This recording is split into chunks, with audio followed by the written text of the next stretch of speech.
Hello जी। आज हम जिस टॉपिक पे बात करने जा रहे हैं वो है एरेक्टाइल डिसफंक्शन। इसकी क्या वजूहात हैं, इसके क्या सिम्टम्स हैं और इसका क्या ट्रीटमेंट है, ये मैं आपको आगे चल के बताने वाली हूँ।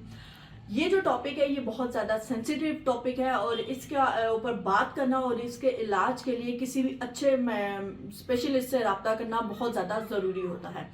इसका शिकार दुनिया में बहुत से लाखों मर्द हैं और वो इसका इलाज करवाने के लिए हमेशा कोशिशां हैं। अगर आप बात करें इरेक्टाइल डिस्फंक्शन की तो बेसिकली ये क्या होता है। इरेक्टाइल डिस्फंक्शन बेसिकली एक ऐसी बीमारी है जिसमें एक मर्द जो है वो अपनी इरेक्शन को बरकरार नहीं रख सकता या इरेक्शन जो है वो पैदा ही नहीं होती या फिर उसके साथ साथ प्री मैच्योर एजुकेशन का शिकार हो जाते हैं। और इसकी वजूहात के ऊपर अगर बात की जाए तो इसकी बहुत सी वजूहात हैं। अगर आप किसी कार्डियोवैस्कुलर डिसऑर्डर का शिकार हैं, ओबेसिटी का शिकार है यानी कि मोटापे का शिकार हैं, या आप high blood pressure, diabetes, sugar जैसे मर्ज का शिकार हैं, या इसके अलावा अगर आपको जिगर या गुर्दे या मसाने का कोई मसला है तो भी आप इरेक्टाइल डिसफंक्शन का ईडी का शिकार हो सकते हैं। इसके अलावा अगर मज़ीद बात की जाए कि हम इसमें किस तरह से चेंजेस ला सकते हैं और उसको किस तरह इम्प्रूव कर सकते हैं या इसमें मज़ीद फर्दर कौन से इफ़ेक्ट्स हैं जो कि हमारे कि इस मसले का हल है, तो उसमें अगर बात की जाए तो सबसे पहले मेंटल डिसऑर्डर, स्ट्रेस जो है, एंजाइटी है या फियर ऑफ फेलियर है, वो इसके ऊपर बहुत ज़्यादा असरअंदाज होते हैं।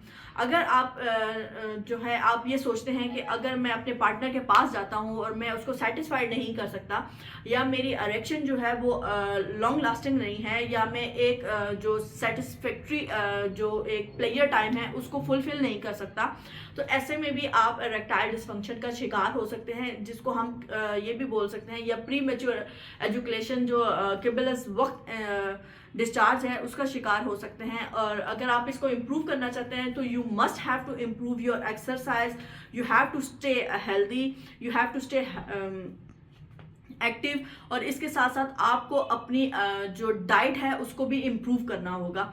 मैं मोस्ट ऑफ टाइम जब बाहर जाती हूँ तो मैं ये देखती हूँ कि आजकल की हमारी जो नौजवान नस्ल है वो इतने ज़्यादा कोई बेशतर स्टॉल्स हैं जिनके ऊपर इतना गंदा खाना प्रोवाइड किया जा रहा है, वो वहाँ से उसको लेके खा रहे हैं। तो आपको भी पता है कि ये एक चलता फिरता जहर है जो कि with the passage of time आपके अंदर बहुत सी बीमारियों को पैदा करने लग जाता है।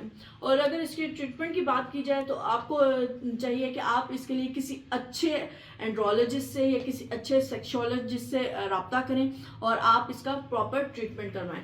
जो चीज़ें मैंने आपको बताई हैं एक्सरसाइज वगैरह, इससे तो आप इसको इंशाल्लाह इम्प्रूव कर सकते हैं, but you have to connect with your physician. वो आपको लाजमी इस चीज़ में हेल्प आउट करेंगे कि आप इस बीमारी से किस तरह छुटकारा हासिल कर सकते हैं और इसका आपको मुकम्मल इलाज करवाना चाहते हैं।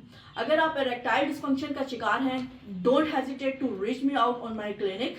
The address is given below. शुक्रिया, अल्लाह हाफिज़।